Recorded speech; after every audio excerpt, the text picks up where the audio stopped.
everyone, my name is Nancy Ellen with the Crafty Yarn Barn. Welcome to another video. This is the third video in a series that I'm doing just for you to teach you how to crochet. Check out the others listed in the links below in the comment section.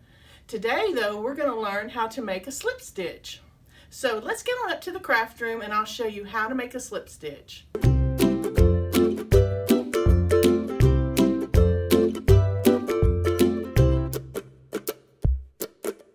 In today's video, I'm going to show you how to make the slip stitch.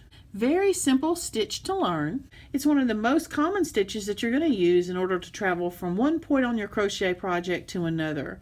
I'm going to use a slip stitch to either finish off a row, or when you've completed a round, when you're crocheting a circle or say a granny square, or fasten off your project. That's generally when you're going to need to use the slip stitch. You're very rarely going to use this stitch to make an entire project. This is a small swatch of single crochet from our prior video. We're teaching you how to make single crochet stitch. I'm going to go ahead and turn our work and show you how to make the slip stitch. You're going to take your point of your hook, put it into the very top of the stitch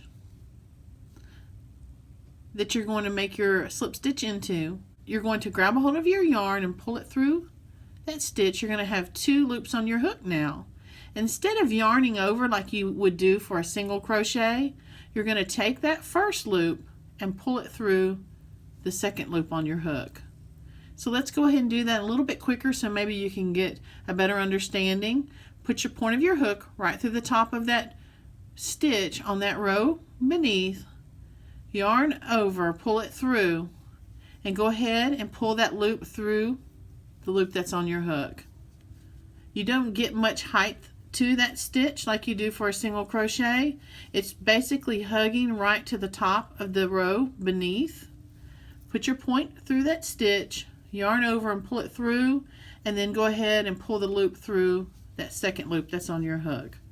And it finishes off really nicely. So go ahead and put the point through the top, and let's go ahead and finish all the way down to the end of the row. Go to the next stitch, put your point of your hook through the top of that stitch, pull the yarn through, and go ahead and pull that loop through the second loop. Yarn over and pull it through, and pull it through that second loop. Go all the way down to the very end. See how simple that was? There's your slip stitch. Thanks for watching.